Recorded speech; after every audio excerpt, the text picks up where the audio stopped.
lost most of March.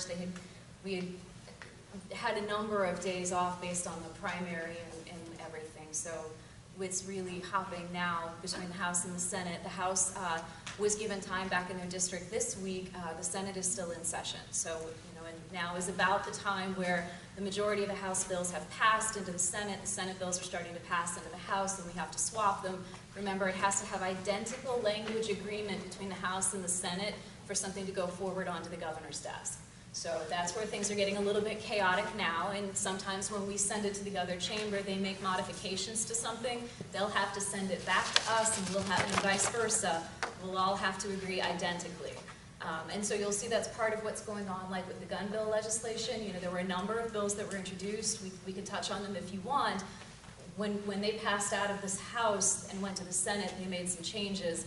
I know for some of the bills, the House is still in negotiation, trying to decide what ultimately we want to do with a goal of whatever it is that's voted on the House. We already know that the Senate, as we work with them, hopefully would be in agreement, and further changes would not need to be made, and therefore they could just move forward. So you see that's happening with a number of very pertinent bills.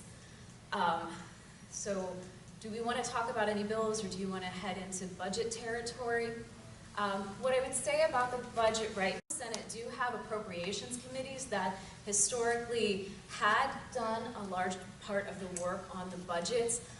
For this year, again, the governor has requested that the 4 caucuses, so the Dems and Republicans in the House and the Senate, each send what they refer to as budgeteers to work in small groups with governor's staff on the creation of the budget. So the appropriations committees are still going through the work of bringing all the agencies and anyone that's going to receive state funding in for hearings, so that they can do a formal presentation about what it is their agency does, how much they spent last year, what it is they plan to do this year, how much their budget request is, so that we can create a public record. Right now, it's the budgeteers who would be taking a more dominant lead on actually constructing a state budget. A lot of the work that has to be done on creating this year's budget also has to address the damage that was still caused from the previous 2 years, where there really wasn't a proper budget, and a lot of things never got properly appropriated for, and we have a lot of back bills that need accounting for. So not only are we trying to create a budget for the going forward year, we still have a lot of amends to make with the previous year, but we still only have that one pot of money with which to do both. So that's certainly going to be incredibly challenging. So that's... Get a chance when I go to dinner with them, what are the odds of Illinois getting out of their pension mess? I've talked to 17 of them. All 17 said there's no way out of it. Okay. They're the smartest actuaries on the planet. Mm-hmm. They said the only way out of it is for your tax rate to go up to 15%. You're going to lose a lot of citizens in this city, or excuse me. Yeah, it's not going up to 15. I don't think that's even 8 or 9%. In the universe. Even where it's at now is ridiculous. The amount of money that people pay in taxes, given what they get in return, given our budget deficits, our spending, our credit rating, and all that, and 48% funding level, the average of all the pension funds in the state of Illinois, it's pretty pathetic when I look at my tax bill and what I have to pay and what we get in return. Okay. So what are they going to do about the pension funds? What do you think can be done aside from what these actuaries say can't be done? Okay, I wasn't sure if you were going to say something. Which tax bill are you referring to? I pay taxes when I purchase at the store. I pay income taxes, and I also pay property taxes. All of them. So you say collectively. So you're not just aiming. You're not on a laser beam to just state income tax. Oh no, I'll aim there too, because that's pretty darn high. Okay, so if we go back to the pension system, right, which we've talked about a number of times at our town hall meetings, right? So really what I would argue that we've learned through the exercise of attempting to change the pension system on the Tier 1 retirees a few years ago, right? The biggest cost driver is the compounding COLA. We attempted to change the compounded COLA for all retirees, and the Supreme Court said no. You have to honor the contract you signed with these people. You can only change it on the new hires.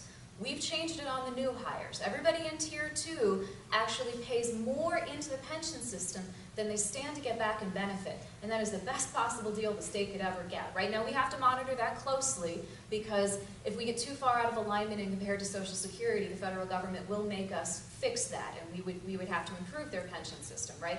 But just so you know, in Tier 2, you pay more in benefit than what you're going to get back. And as part of the budget negotiations last summer, we also laid the groundwork for creating a 401k benefit program for people for whom that is appropriate for. I will argue, yes, we can discuss it by virtue of there's parity perhaps with the private sector. It is not going to save the amount of money that I think a lot of people who've said, well, if we all go to 401k, boy, we want to be better. It's not going to have that kind of dramatic savings because of what we already owe into Tier 1 that we do not have the ability to just get rid of. There is no easy out for that. In general, we're still then paying on the ramp that was created back under the Edgar administration. It was about a 45-year plan. So, trying to think, within I think a decade or so, it'll kind of hit a peak and sort of plateau and then eventually start tapering off again. So a lot of people would argue, as long as we continue to make the payments and the return on investment doesn't get like crazy low and cause us to have to add more money to it, like we kind of do see a trajectory. And to remember, we had umpteen years ago taken out bonds to pay down the pensions with. So there's an argument that says those bonds are going to be coming due pretty soon, and just like you would do for any number of things, instead of saying, woohoo, we don't have to pay the bond anymore, here's money we can put toward other things, we just keep putting that bond money in the pension system and trying to drive more money into that problem, just like you would try to pay off your mortgage earlier or something, that we would keep pushing that in. How does that sit with you? I mean, your mother, right? What, the How does idea it that sit that with you would... borrowing money to pay pensioners? Well, so that money was borrowed before I was there. Oh, I didn't borrow to many people. The The other argument has to do with, I think, re-amortizing the debt. And I think that would be the next thing that possibly could be considered. Now, it certainly drags it out longer, and people have opinions on whether or not that's a good thing to do, but it's something that would manage the costs a little bit more in the short term. But there isn't an easy out on the pension system. I talk with my friends in Wisconsin all the time, the State of Wisconsin Investment Board. Every day I'm on the phone with people like this. They're 100% funded, and they only get a cost of living increase if the pension fund does well that particular year. Okay. So it's like, can the statutes be rewritten, or is that a constitutional Supreme Court nightmare? Well, so it is. So it's written into the Constitution, right, that once you sign the contract, those benefits cannot be impaired or diminished, right? So and we're one of about 7 states that wrote it into the Constitution. And either way, even for those other states that it's not written into, the court still upholds you signed a contract, right? So if Tier 1 is the biggest expense, and I don't get an easy out from Tier 1, I could change it on the new people, and that's great. But that's only going to get me so far toward reducing the cost, right? So that's what I would say. Yes, I wish we were Wisconsin, but we're not. We have to deal with the situation that we have. Can you explain how the contract is indefinite and doesn't expire with benefits that are renegotiated on a cycle? Because that doesn't make sense to me. So as far as I understand it, right, when you upped into the program, it told you, you work for this many years and you get this much pension. And you're right, I think that your year-to-year salary or whatnot will fluctuate. But the idea that you have to work, whatever it is, 10 years to vest X amount, or you have to, you can't collect the full amount until this time period, those rules were already set out. That's what can't change. Right, but that contract was only good for 4 years and applied then. So if the contract was open to renegotiation, let's say after the first 4 years from the constitutional execution of that, then we, So I don't think it works that way. So again, I think it's as long as you continue to be within that pension system and you adhere to the terms of the contract overall, I mean, you're right, your in-between contract, your teaching contract, or whatever other contract, remember, because there's 5 state retirement programs, your year-to-year salary may fluctuate based on those negotiations, but the overall... Right, but at some point, AFSCME or whoever agreed to a Tier 2 program for new hires, so the contract had changed. So at some point, how is it that the state wasn't able to negotiate that clause or renegotiate that within the contract. It doesn't seem to make sense. So I think part of the deal is, right, even if you go back and you look at that tier 1 negotiation, right, as that was done, and there were multiple plans that were put out, right, I mean, they tried to come up with all sorts of solutions to resolve that tier 1 problem, right? There were any number of people in the retirement plan who were okay with the solution that was put forward, right? They might say, this is really crummy, and you shouldn't be allowed to or have to renegotiate my pension, but I understand that the state is in a bad spot, and financially, I respect this proposal and I will abide by it. Not every one of those retirees felt that way, right? There were retirees that said this is intolerable. You shouldn't be allowed to touch it just based on, you know, the morality of it, and or I will be very financially impacted and I'm not okay with it. And on the union side, they have to vote to ratify that. So if the majority of the union voted to ratify a contract change to the pension with the COLA, then that would be a new contract that was an agreement between the state and the union. So again, and that may be for the unions, but we still have to go back and look at all the other contracts. And again, the teachers are the largest of them. The teachers, we wouldn't have the ability to do that negotiation. And again, some teachers were okay with that plan, but not everybody was, and the ones that were not sued the state. And the court didn't come out and say, hey, if you're all good with the plan, you can volunteer to go into that plan and have your pension diminished. It said it is not allowed for all contract holders. And I would argue that is the difference. You know, yes, maybe we could have come to an agreement with AFSCME, but AFSCME is not the biggest part of the problem. Right. And I would still question whether or not that was even possible. But that's basically saying we won't address what we can address unless we can address everything. It doesn't, that so seems again, like a I don't pretty... know that I'm the best person to speak to. We would have the ability to do that to AFSCME. I really don't know. And if AFSCME felt like they were the only union who was getting their pensions diminished, I'm sure that they would be a lot less likely to feel okay with that happening. Again, I don't think I'm the right person to say, well, we could have just done AFSCME. I don't know. That's what I would say. But Under people to conference. yeah. I said, is there any rabbit we can pull out of the hat in the state of Illinois? And he said, Shoot the rabbit. we're going to kill off all the retirees? No, he meant that there's no rabbit you can pull out of the hat. That's what he meant. Yeah, there's no magic. There's no magic to make the pensions go away and be dramatically less expensive. Well, wasn't that clause put in the Illinois State Constitution by politicians that your pension can't be impaired or diminished?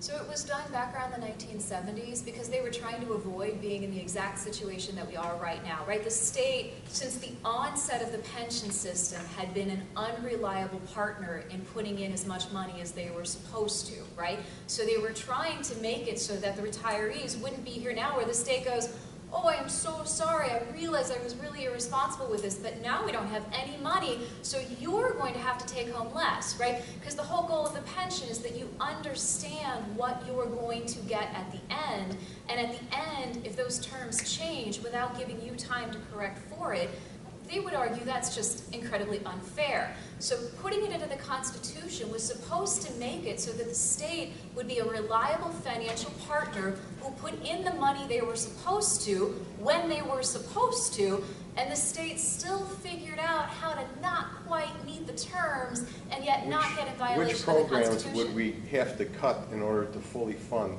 this pension? Well, so technically, well, aside from the last Because what I'm saying here is that with the tax increase, right, under the 5%, we were paying what was technically owed to pay off that year. So, you know, like, I'm trying to think. But it's increasing every year. We were breaking even more or less with what we were supposed to pay into the pension system for the year. But remember, because of the backlog, we also need to pay down the interest. So we were meeting the statutory requirements. I think we were doing so-so on the interest, right? Now that we're back, I think, with a budget and everything, again, I think our goal was to make the statutory payment. The not having a budget for 2 years really messed with that. Isn't the pension growing at the rate it's growing at, consuming a bigger and bigger percentage of the state's budget? If we don't stay your on idea top is of the to raise payment, taxes yeah. So if to fund the pension plan. So I think that they believe, depending if nothing else really goes too crazy on the other side of the budget, that the 4.95 should pretty well give us the resources to make that payment for a considerable amount of time. I believe that was the goal How of much doing time? that. How much time? I don't know that I can answer that. I would say, So what I'm reading here is that Illinois government spending grew 25% faster than personal income between 2005 and 2015.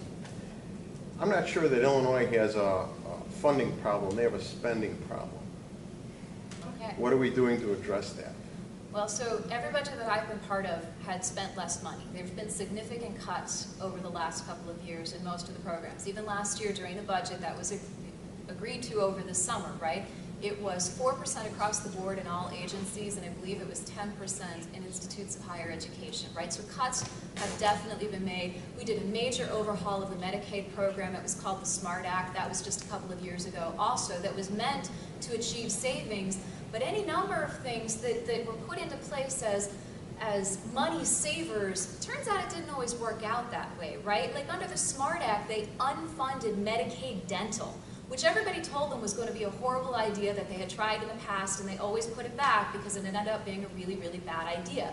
Turns out when you have problems with your teeth, it causes massive other healthcare problems that just shove you to a different line item. So now, because you can't chew properly, you're malnourished, or because you have gingivitis, it went into your bloodstream and gave you a heart attack because you didn't get your teeth cared for. Or if you had to have a tooth extracted at the emergency room, it cost 4 times more than having a tooth extracted by a dentist. So instead of saving us money, it cost us money in other places that were harder to track, and we ended up putting it back again. So lots of things are just not as black and white as we would like them to be. So this 25% growth of Illinois spending is because people have impacted wisdom teeth or gingivitis? No, but I'm saying there's any number of things as you factor again, and I don't know where that particular number came from. I don't know that I would argue for its accuracy. And remember, 90% of state funding is mandated by law, just what you alluded to earlier, right? Federal government mandates that we do any number of things that we don't have a choice to say, hey, you know, that's going to cost us a little too much this year, right? Or it's a state law, or it's a court order. The court ordered us how many nurses we were going to have in the veterans' homes because we were cheaping out and we didn't have enough nurses in the veterans' homes because we didn't have any money, and they were sued for putting people in danger, and they said, I don't care how you pay for it, this is your new staffing regimen because it is the right thing to do. So the state doesn't have control of that. Do those federal mandates apply to Iowa, Wisconsin, Missouri? Yes. Yeah. Well, then why are we so much more in debt than them? Why are we not in debt? Why are we losing population to all the surrounding states? So again, as we've talked about, it's a complicated problem, and we're not alone in the idea of losing population, right? The northeastern states and midwestern states in general are losing people to the south right now. Yeah, and but that's we're been losing to the happening surrounding states. for decades. For decades, Illinois as a large state has exported more people than we've imported. So that is a long-term problem. You're right, I think it's been exacerbated over the last couple of years, and I think the instability of the state, not having a budget, not knowing what the taxes were going to be, all the negative speak that you've been hearing have really exacerbated that. That was only for 2 years. It's tough to blame the states. It was very chaotic even before that, right? It was the temporary tax increase. Nobody was sure if it was going to stay or not stay. We had the pensions looming, so people were upset about, am I going to pay for the pension? Am I going to lose my pension? There's been chaos for quite some time, I would argue. Let's get back to something productive. So you mentioned the interest rate on the backlog of bills, right? That ramps up after 90 days to like 12% by law. That's an Illinois state law. Can't we change the interest rate on the backlog? Isn't that something that we can put a bill on the floor and lower that interest rate penalty that we've basically self-induced upon the state taxpayers? I mean, I don't think that I should be paying 12% interest on a backlog of bills. I mean, I can't get 12% interest on money in the bank anywhere. So again, I don't know that I'm the person with the best expertise to answer that. I would say part of your problem is, I think they put a pretty high level in there to try and make it so that we would want to pay it off as quickly as possible, right? That is the deterrent that is making us, my tax dollars incentivizing us to never go down isn't that road. incentivizing legislators And I to appreciate avoid that. We also have a problem. We also have a problem right now where companies don't want to do business with us, period, right? And so that's been an issue also. So at least if you tell the company, hey, we can argue that we're a safe bet, but if we're not a safe bet, look how this is going to work out. So in for the you. engineering industry, I have companies that I work with as a sub-consultant to larger prime companies, and they don't care that they're not paid because they're going to get that 12% sitting on it, and they've got other work, you know, spread throughout the country where they starve off the smaller guys waiting for them because they're a pass-through. There's no legislation to protect the person that's waiting on the back end of that. So why not lower the interest rate so we can spread our tax dollars further and pay more bills instead of paying such a high interest rate that's above and beyond? Right. And I don't If know you're how not they the one determine to, that. so who would you recommend that I should get for a representative to take up that cost? So part of what I'm going to say is, and I get that, I really do, right? But I, as your representative, have to be an expert on like all things humanly knowable to me, right? And I don't sit on all of those committees. I don't have all of that historical knowledge. I'm doing the best I can to know everything about everything, but there is a limit, right? And that is not something that I happen to know at this moment in time. I can go back, I can see who I can talk to with more expertise on the Revenue and Finance Committee, who maybe would know a little bit more about that. I admit that that's not me. And anybody that you put in this seat, they are never going to be able to answer every single question No, that pops into your head. I'm not asking to answer it. I'm Right. just saying, is there a way to get a bill forward that addresses this? I mean, obviously funding anything, you know, Right. other bills. I mean, And I I see agree my with state senator putting a bill up there for dogs attacking dogs, and we can't take care of funding. I mean, how do you pay for enforcement on this? I mean, yeah, great, you know, a constituent's neighbor's dog killed another dog, but you know, for most people, that's not a pressing concern. And to boast about spending a year passing legislation for that when we can't fund our schools at the right level. I mean, 211, we're getting like a sliver of money from the state out of the $350 million that they pulled out of the air to fund education and promote that. And then you're looking at what's happening in Harvey and East Chicago. I mean, we're standing at Armageddon with funding in municipalities where there's police and firefighters and no safety, you know, which is what government's supposed to do. They're supposed to provide safety, serve, protect. We can't do it. Be positive. Well, yeah, that's saying be positive. So, I mean, when So if it's that easy an answer, you're right. And my question would be, why didn't we go there first? What is the obstacle that I'm not understanding that made people go, yeah, well, that's not a do you pathway believe that that we can take? 12% interest on an unpaid bill is a fair number? Do you consider 12% an No, acceptable we should payment not have on? to pay that. We should not. So a part of our problem is it should never have ramped up. We should never have gone 2 years without a budget. We should not have to be paying these back end interests. We should not.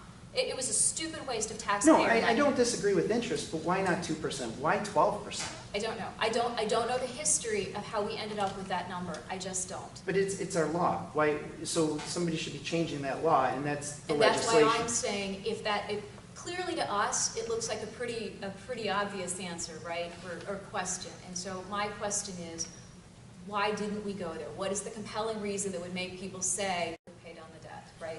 And we are in a much better place with that than we had been, right? The debt is now right around 6% as of when I checked it before the meeting. So it's certainly better than the $16 million we were behind. But before. half of that was refinanced with bonds, right? I mean, we took a lot. Ask about something you said earlier with regarding pensions, because obviously that is the biggest problem in our state by far.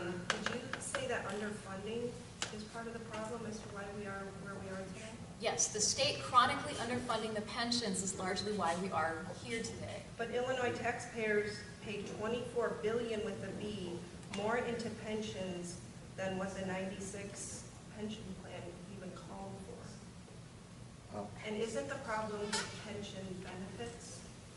Because we're the third highest in the nation in pension benefit growth. And if we had a more moderate pace, of 5.4%, still more, which is still more than twice the rate of inflation. I'm not sure what Illinois you're referring pensions to would be with the fully 5 funded. point, I'm sorry, what is the 5 point, what? The growth in the pension benefits, if it was that, instead of what it's been, pension would be fully funded today. I, It would not be fully funded, not at 48% funding if you cut the cost of living and everything down to half. yeah. The math doesn't work like that. It'd be better if it wouldn't be fully funded. So we can say if we had done something differently, we would be in a better place, and that's lovely, but that's not what happened, and here's the place that we are at. And so again, The we 3% can complain about the compounded COLA, benefits. do you think that's at all a problem, the 3% compounded COLA? Yes, the 3% compounding COLA is a big driver to this cost, but the 3% compounding COLA only exists for Tier 1. It is not a part of Tier 2, and we do not have the authority to change it. So we can complain about it, but that's all we can do is complain about it. We cannot reduce the Tier 1 compounding COLA. We cannot. So again, we can continue upsetting ourselves about it, but we cannot change that. The Illinois Supreme Court already said no. We already attempted to do that a few years ago. Did you try and work with the teachers unions that you take Yes. contributions from to try and get them Yes. to not sue you?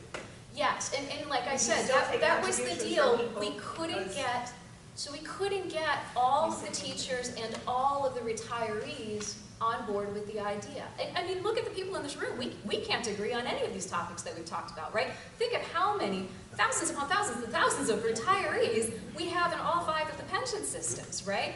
And they had the ability to sue us, and Doesn't they it did. help to maybe go to some of these folks and have realistic conversations? We absolutely That did. as a society, we need to And compromise. we did. And we We did. need We to did. compromise. I'm a retired teacher. I'm one of those horrible people No that one's sucked saying in you're the money. And we did. We And did. a lot of the teachers said, you know what? We're willing. Yes, We could give up the COLA. We could even start paying state income tax. right, We would do that. right. It didn't happen. And yet people are still barking. Instead of coming up with a plan, you just bark. Back in the day when you were all kids, and I was teaching, we were paying our money into the TRS. That's exactly right. Our TRS is as funded today, even though they say it's only 40% funded, it's as funded today as it was when we started. Then there's no problem. And we were so busy in the classroom doing our thing that we didn't pay attention to what was going on down in Springfield. We didn't know that they weren't funding it. We didn't know that. We just kept plugging away. And then little by little, we start getting these hateful looks from the constituents, Michelle's constituents who maybe weren't born yet, about being horrible teachers and sucking the money out of the system. We didn't do that, guys. We paid. We were fully funded, or funded at 40%. The police and fire and all those people who started their retirement programs when we did had the foresight to fully fund. And that's their law. They can't be cut. But we're the bad guys.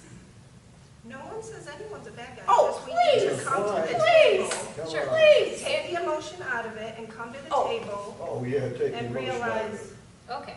So Okay. we're We going need to to step come back, to a right? solution. So again, It's hard. It's hard to keep listening to all this. we are not going to be in a universe where all the retirees in the state agree to accept a reduction.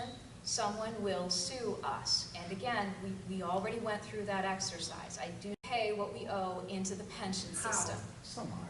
We need to stick to the payment plan. We did raise the taxes a few years ago, and if we continue to be prudent, my hope would be, again, if nothing major happens in the rest of the universe beyond our control, we will continue to meet those obligations. And again, we can discuss But- any other changes that we can make on new hires. We can continue to discuss and put into action 401ks or other programs going forward. We can discuss re-amortizing the debt. We absolutely can and should discuss every idea under the sun that is What about available to us changing the other than Constitution? changing the Tier 1 pension. So again, we've already learned from the Supreme Court that even if you were to change the Constitution, it only affects the people going forward, and anyone you had already signed a contract with is protected. You can change the Constitution to be exactly where we already are, which is a painful and ridiculous and expensive exercise. I would not advocate for that. I just but we wouldn't. need a leader in our state who can renegotiate with the existing employees, understand that we appreciate everything you've done. You're not the bad guy, but we need to all come to the table and have all stakeholders heard. And Because we the did. debt we are putting on our children is immoral. Okay. And we all need to make compromises when we live in a society. All right. In order to get that leader, we need to get rid of the leader that's been around for 40 years. That's exactly right. That's So, supported. because I do the think- funding is not the Thank you. problem. Like I said, we put in 24 billion with a B, more than what was asked of us. Okay. I've never heard that. Okay, Think and a lot of crazy. people I would can send you argue the that, article. a lot of people would argue that it was intentionally misleading. We're not even, we're half that. Nope, yep, yeah, so like I said, I think they gave themselves a little wiggle room and it just got away from them. So the answer is just to keep raising taxes? I don't want to raise the taxes. Well, how are you gonna Well, fund it? how do you fix the So problem? again, the taxes were raised last summer. I did not vote for that. But I think the goal is that if we can control our spending, and the amount of money that we have coming in, accumulated with any changes that we've made on tier 2 and the eventual plateau, that my intention is not to raise the taxes on my middle and low income earners further. I Okay. cannot reiterate that enough. One way you could reduce government is by eliminating a lot of the local taxing bodies, which I think Illinois leads the nation Right, in. so if you've been So why following, not right, instead of there are a District number of... 211, So- 220?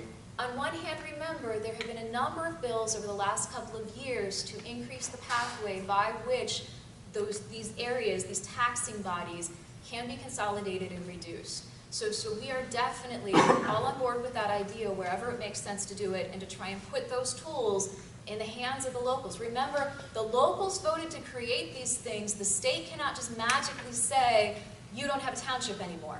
If the locals created it, the locals have to vote to dissolve it, right? So we're trying to give you the tools to do that, but you have to do that. And in When a will lot of that happen? instances, I would also caution you, it may not save as much money as it's been purported. So we have to be very strategic about where it makes sense and where it is going to save money. When will the locals have those tools? Well, a lot of things have already been passed. Actually, DuPage County has really kind of taken the lead on this, and they've been working aggressively to identify and reduce. Now, I will tell you, it's a long process to figure out entities that can move together. You've got to figure out the legal pathway by which you dissolve one and the taxing body that feeds one and all the money that it has, and it has to go somewhere else, and some other unit of government has to be able to legally pick up responsibility for those services, and or depending on the service, it may just go away. But it is a long process, and like I said, DuPage has been very much at the front of this voluntarily, and they're trying to work through it as quickly as they can, but even they are finding it is a somewhat slow process. But we've been advocating for this for a long time, or even in instances like when we talk about school districts especially as you move downstate, you know, there's an issue about whether or not it makes sense for them to lose their numbers and consolidate, or can they just consolidate resources, right? If two different districts share a curriculum planner, they both are still two different districts, but they still manage to consolidate that expensive position, right? There are lots of creative pathways that you can follow that aren't necessarily consolidation, and we're always advocating for that, right? But even the last two lieutenant governors have really made consolidation like a focal of what it is they do. And they've agreed it's a slow process, and in some instances it can be an expensive process. Like with the school districts, there was money that was associated with incentivizing them to go down that road, especially when you talk about what kind of schools you're going to consolidate, right? Because if you're going to mix like a grade school and a high school, grade school teachers are paid much less than a high school teacher. But if you're going to move that together, they may end up having to rise to the higher compensation level before the contract gets renegotiated. It can cost a lot of money. So I'm just telling you, it's a long, slow process. Again, like the pensions, there's no easy out where we just make it go away and it just saves everybody money and there's no downside. It doesn't work like that, and we've talked about that before. It took you 30 years to get into the mess, it'll take you at least 30 to get out of it. So. Where, and their parents, where they have to go to school based on their zip code? Well, parents always want choice, so I do think that we have to be careful about making sure that choices are available, but I also think that we need to be careful about what happens with taxpayer money and make sure that anything that gets taxpayer money is highly accountable. And so that's what I would say is an issue. You know, parents In Chicago, who aren't getting a good public education, and there's no accountability with the administrators and where the money's going. then we need to fix that, right? And one of the things that's been discussed over, 1025. right, but I don't know all the numbers, but That's what a does it progressive do? I'm tax. sorry. That's a progressive tax. Was that a House resolution? Pardon me? It's a House resolution? The House resolution, I'm sorry, this is titled House Bill Okay. 1025. Okay. I understand there's a hearing on that today. I wasn't at the committee? hearing. Okay. I don't know what So happened at the any hearing. comments on that I think this is the resolution? public conversation that we ought to have. That's what I think. You know, I Have think one that now. we, as a general public, ought to have a conversation about what's good tax policy for our state. We've had a flat tax. There are people proposing that a graduated tax would be a better alternative for us, so let's have that public discussion. That's what I say. What position would you take? I haven't taken a position yet. I'm trying to keep it open, but I'm not the one who ultimately defines it, right? No, We've right. had a threshold where we just talked about raising it on the millionaires, right? I think most of us would agree millionaires are wealthier people, right? So if I say millionaires, I think I'm pretty well covered at that point, right? What's the problem with that? Are wealthy. And that may Millionaires are be, mobile, they'll just leave, perhaps. like they do California. That's right. Well, again, lots of millionaires live in California and New York, and that really a lot of people, especially in the upper income areas, if they leave a state like ours, they move to other high tax states like California or New York, because it has a lot to do with where the opportunities are, right? An opportunity for a person like that exists in places like California and New York, and not so much in places like Indiana, right? I'm trying to remember now, I'm a little rusty on this. I'm trying to remember, the threshold for millionaires in Indiana was significantly lower than the people who had the capacity to earn in those higher incomes in the Chicagoland area, right? And you're right, so when New Jersey did it, they did see that a number of their millionaires left, and then new millionaires like kind of came in or became millionaires, and it was their status quo, and they just stayed. Overall, they may have lost some millionaires, but they still had an overall increase in the revenue they were collecting. So, Right, but it's not just millionaires. No. People making $100,000, $200,000 a year will start depends to on where see you set things the also. brackets, and it depends on how it functions, right? We would still have a lot to discuss in that arena in the next 2 years that we have to discuss this. So I the suggest you House, take a trip to Austin, Texas, Nashville, Tennessee, and 3 or 4 places that have gotten a huge influx of Californians, New Yorkers, and people from Illinois. So- My son being one of them. sure. So the resolution on the floor that they're working with has an increase of, I think, it goes from 5 to 5.83, right around, I know that it drops below 5 if you're making under $7,500 a year, which obviously I think everybody in the room would agree would be a low-income earner. But Yeah. after I believe that, it's it goes above the 55. current, it goes above the current 5%. So if you're still making $17,500 a year, which is, I think, So- below so the the poverty line, you're resolution still is- seeing a tax increase on the progressive structure. So in that case, you would state you would be opposed to that? So the resolution is a resolution. It indicates its support. I haven't signed on yet, you know. Again, But we those need that numbers are discussion, not so- written in stone. I think, again, for my purposes at this moment in time, we need to be talking about whether or not we think it is a good policy for our state. And we also need to talk about what we as a collective community feel the brackets should be. Where do we start moving out of the range of middle and low? Like, we should be discussing this, you know. So in order to do that, we I have to eliminate the represent flat the tax. public. How do you get rid of the flat tax if it's constitutionally protected? You would change the Constitution. So what needs to happen, so this resolution, I would say, is a vehicle that sort of starts the conversation, but it doesn't actually make anything happen, right? In order to actually put a progressive tax structure into place, as I understand it, you need a 3/5 majority in the House and the Senate to put it on the ballot, and the last window we have for doing that this year is on Monday, when we're not even in session. So it's not going to happen, which means you are 2 years out from the next possibility of this even being placed on the ballot, where the public would vote for yes graduated income tax or no graduated income tax. So we have 2 years to have a very robust conversation. So if the public gets is it possible for the public to petition for a constitutional convention on a ballot mechanism? Could the I don't public happen to know force that? I don't know that off the top of my head. Is the idea of a progressive income tax to get more money, more revenue?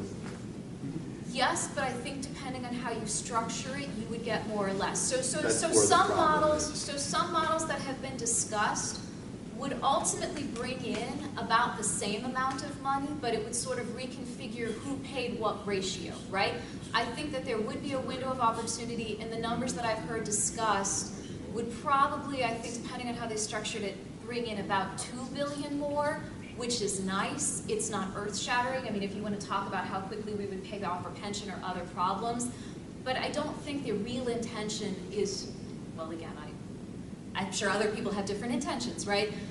But depending on how you structure it, I don't know that the intention is to just gouge the heck out of the rich people and bring in a flood of billions of dollars, right? But again, you have the different pathways. You could just restructure and bring in the same amount of money and change how much everybody is paying, or you could restructure and perhaps bring in a little bit more. It just bothers me that we always talk about how we're going to increase taxes, one way or another. It always comes to that, never how we can cut spending here. So You guys passed a law that wanted to create another bureaucracy, Which was what? the gun control bureaucracy to Oh, the register, licensing? which is already done by the federal government. I don't want to get into the gun control argument. I'm just saying you're proposing a bureaucracy in the state of Illinois that's broke, and we can't afford another bureaucracy. So part of what we It's talked about ridiculous. earlier is, right, that the state has actually cut spending in a lot of areas. We've actually spent considerably less in any number of places, right? Now, if you weren't in that program and you didn't experience the change, it's probably a lot harder for you to understand that it happened, right? I can say Okay, there was a good. 4% across the board agency cut, but that doesn't really resonate with you in a way that I think you're going to remember it and it's going to stick with you. But it doesn't mean that it didn't happen, right? Good, but you're still proposing spending more. I didn't propose spending more. There is Well, no you budget. voted It's not for my the- intention. The gun law, right? Which would have Yes. cost the state of Illinois more money. Well, actually, I think the argument was the fees that they were Why not? paying would have offset that cost, It so would have that cost- essentially it would have broken It would even. have cost the citizens of Illinois more money.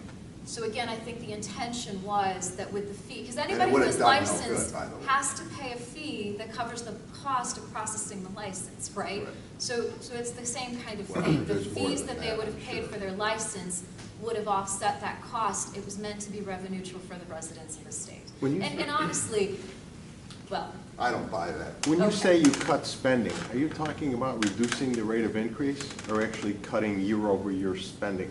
it depends on the line item that we're talking about. Some people got eliminated, some people didn't get as much as they had before. For some entities, remember under the federal government rules or other issues, right, we have what's called a maintenance of effort, which means in order to comply with their program, we have to increase our spending a certain amount every year. So that would be not within the realm of our control, which But- means but if you've said spending you had to go cut up spending. there, spending would have to be reduced in a different Right, I line. understand all this, it's Right. really good, but we're talking about more of our pocketbook. So I heard a lot of politicians, and they always talk, we cut spending. We could have spent $1 billion, but we only spent $999 million, therefore you've saved. Is that what's going on? When you talk you cut spending, you didn't cut it over last year. You could have spent more, you just spent a little less and saved us money. I mean, remember, part of your problem is your budget, because we didn't have a budget for 2 years, is not as linear and tidy as you would like for it to be. You know, I think I could have said that for the 4 years under Quinn. I think I could have given you a more even projectile for this is how much money we brought in, this is how much money we spent, but the 2 years without a budget really caused a lot of chaos, and I can't tell you that it's been that even, especially because, remember, right now, part of our problem is the agencies are sitting on millions of dollars of bills that have not been appropriated for because the governor was signing contracts without appropriation authority. So he was signing contracts and telling people, no, you just keep providing this service, and eventually you pay you, but he didn't have a budget and he didn't have appropriate authority, and because there's no appropriate authority, they don't have the ability to release the bills to the comptroller yet. So that was one of the bills that we actually passed within the last year, which made it so that they could be able to at least tell the comptroller how many bills they were sitting on, even though they don't have the authority to release them yet. Because before, the comptroller had no idea how many bills an agency might be holding and the potential back interest that we might possibly owe. They had no ability to calculate for that at all, right? Should we vote for Pritzker? You vote for you. I'm not going down that He's gonna road. fix all that. That's a campaign problem, and we're at a direction. I was like 6 years old. as everybody probably knows what he does on the side, he's a property tax appeals attorney. So if you're wealthy and politically connected to Mike Madigan, and you can get a nice property tax break. So, for example, a lot of these buildings downtown, they're assessed at a much lower value than they should be. So they're not collecting the property taxes that they should be. So then the middle and low income people are picking up the tab Yes, for all of and I think that we are all really excited So about my the idea of the question is- assessor's office changing hands Yes. and some new people fixing those problems. I agree problem with you, is that's a Mike huge Madigan, problem. Who has so much power. He has more power than any other speaker in the country. He's corrupt and politically, like I said, if you're a millionaire or billionaire and you're connected to Mike Madigan, you're set. But if you're middle and low income in Illinois, forget about it. So my question is, are you gonna vote for him as speaker if you're reelected? Well, I don't know who the candidates for speaker are yet, so I can't answer a Okay, question if that I don't Mike Madigan's know. the candidate again, like he has been for the last 40 years. are So I you- don't know who the other choice is. Again, I don't know who the candidates are, so you're asking me a question that I can't legitimately answer. Representative, we've overstayed our welcome here at the